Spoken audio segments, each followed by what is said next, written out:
Remember that time that Ben Wallace ultimately overcame the odds and became the first undrafted player in the history of the NBA to make the Hall of Fame? No? Well, let's talk about it. What is going on? I want to welcome you from Half Court. I am Sean Murphy, and today we get to talk about my favorite basketball player of all time becoming a Hall of Famer. Ben Wallace of the Detroit Pistons was enshrined over the weekend along the likes of Chris Bosh, Chris Webber, and Paul Pierce. And man, my heart is just overflowing for the guy. And there's a lot to talk about as to why Ben Wallace was truly special. So let's get into that. But first, did you know that 90% of people who watched my Pistons video the other day actually are not subscribed to this channel? If you're one of those people, be sure to click that subscribe button because I will be talking the Pistons on this channel a lot, but I'm also going to be talking all things NBA. And so definitely a lot of good content coming this way, and there's going to be a lot of production quality improvements coming as well. But with that, let us go ahead and get straight into the video. To understand what made Ben extraordinary as a player, you have to understand what made Ben extraordinary as a person. Ben Wallace grew up in a household where he was the 10th of 11 children born in the state of Alabama, and a family that was particularly poor and definitely struggled. And he was able to ultimately thrive out of that and make it through, and was an all-state player in multiple sports, including football, baseball, and basketball. And he ended up going to Virginia Union University, which was a Division II school, and was playing absolutely great basketball there.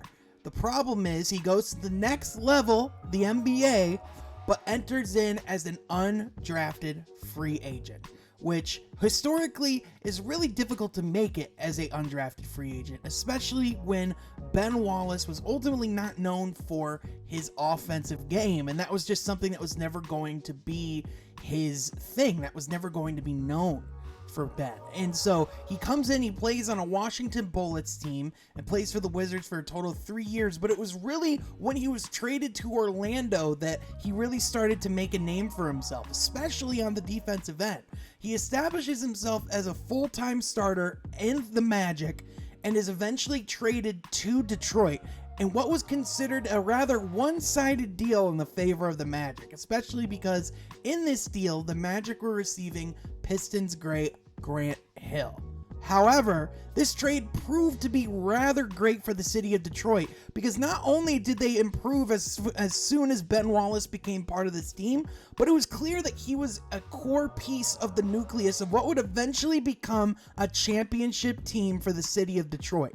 The thing that made Ben great was simply his intensity on the defensive end, but also just the motor that he brought to each and every game. He played like he was an undrafted free agent because he knew that he had to fight for a spot each and every day in this league, and he had to prove why he was a starter, let alone an all-star in the game of basketball. And then he actually goes on to be an all-star for 5 straight seasons, and for 4 straight seasons in the 2000s wins Defensive Player of the Year, which for an undersized center that was undrafted is simply a remarkable feat. Ben Wallace was able to average multiple rebounds per game, always averaging over 10 in his prime years in the city of Detroit, but also was able to average over 3 blocks and 2 steals a game as well. So he was a factor on the defensive end in multiple facets, and his ability in particular to protect the rim and to be a force in the paint because of his strength, his mobility, and his overall force that he brought to the game of basketball made Ben Wallace an absolutely terrifying opponent and a horrible matchup for whichever big man that you had on your team that night. And Detroit was able to use Ben Wallace as the centerpiece of what ultimately became a championship team in 03-04, with surrounding him by the likes of Chauncey Billups, Richard Hamilton, Tayshaun Prince, and Rasheed Wallace. And man, I tell you what, this team was absolutely fantastic. And part of what made them so special was having Ben Wallace at the core.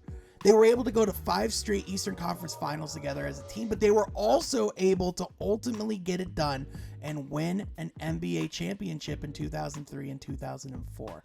They even were able to go on and make another finals appearance in 2004-2005, where they ultimately fell short to the San Antonio Spurs. However, Ben Wallace was absolutely instrumental in winning that championship against the Los Angeles Lakers because of his ability to defend Shaq in the paint during that game.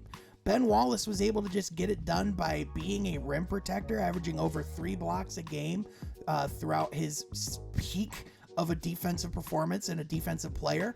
And just the way that he was able to affect the game was ultimately why Detroit was able to win a championship. He was at the core of that Detroit nucleus that ultimately got it done. And the thing that was special about Ben Wallace was just the fact that, look, he was the closest thing that the Pistons have had to a bad boy Piston since the 90s. And that is just the thing about Ben Wallace, was that ultimately he represented what Detroit was all about. He was that tough grind player that ultimately felt like he was forgotten about, that ultimately that he wasn't getting a fair shot, that he had something to prove, he had a chip on his shoulder. And the thing is that he went from having a chip on his shoulder to a ring on his finger because of how simply special that he was.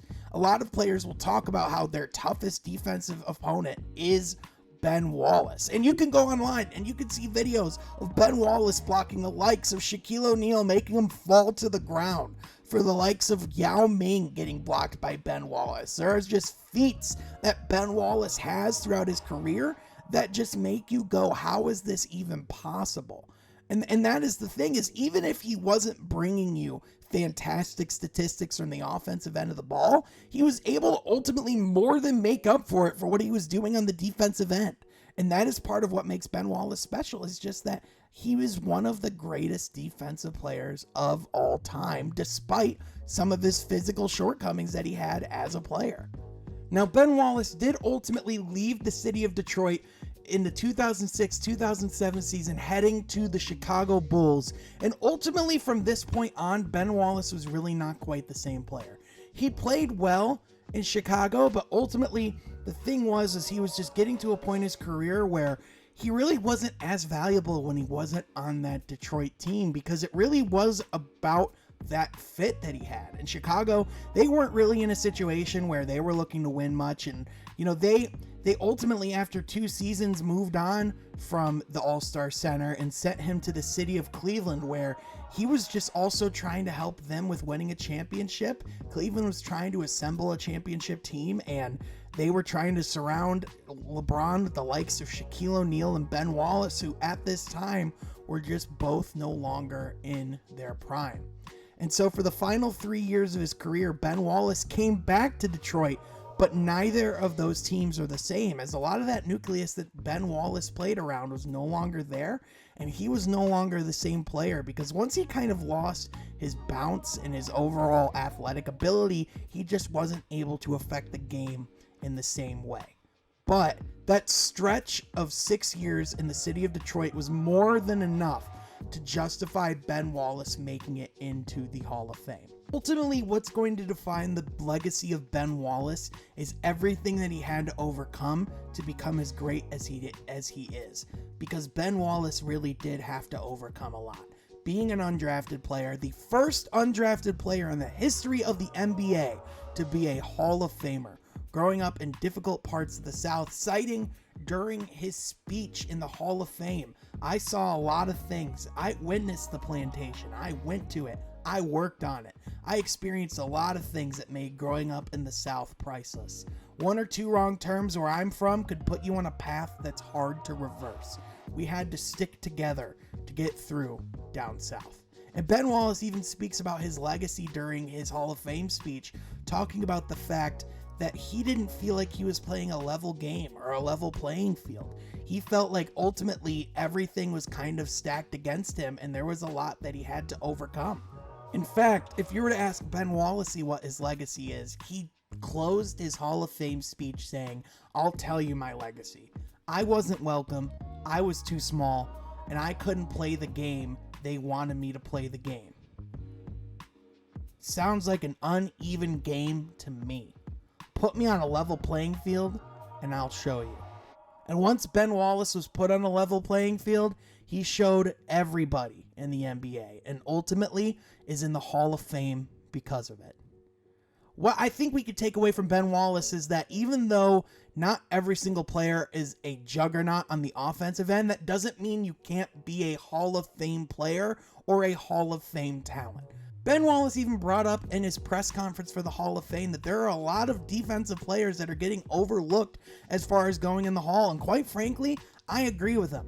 I think ultimately there's a lot of players that don't get the light because they were ultimately not the flashy players. A guy like Tony Allen comes to mind of the Memphis Grizzlies that was never truly seen as a great player in the league, but if you ask multiple players like even the late great Kobe Bryant, they will tell you that the toughest defensive player that they faced was Tony Allen. And I think Ben Wallace is just a shining example of a guy that wasn't considered a superstar, but had superstar talent and superstar takeover ability on the defensive end. And his career is going to be something that I'm going to remember for a long time. Ben, as a fan, as someone that has considered you a hero for all my life, I just want to say congratulations on being in the Hall of Fame. You more than earned it. And from the city of Detroit, we're just so grateful that we have you as an ambassador for the game, for the city, for the team, and for the NBA. And with that, I want to ask, what is your favorite Ben Wallace moment? And who are some players that you would love to see get into the Hall of Fame? Let me know in the comment section down below. But that is all we have for That Time Basketball today. So thank you so much for watching, and I will catch you next time from Half Court. Be sure to subscribe.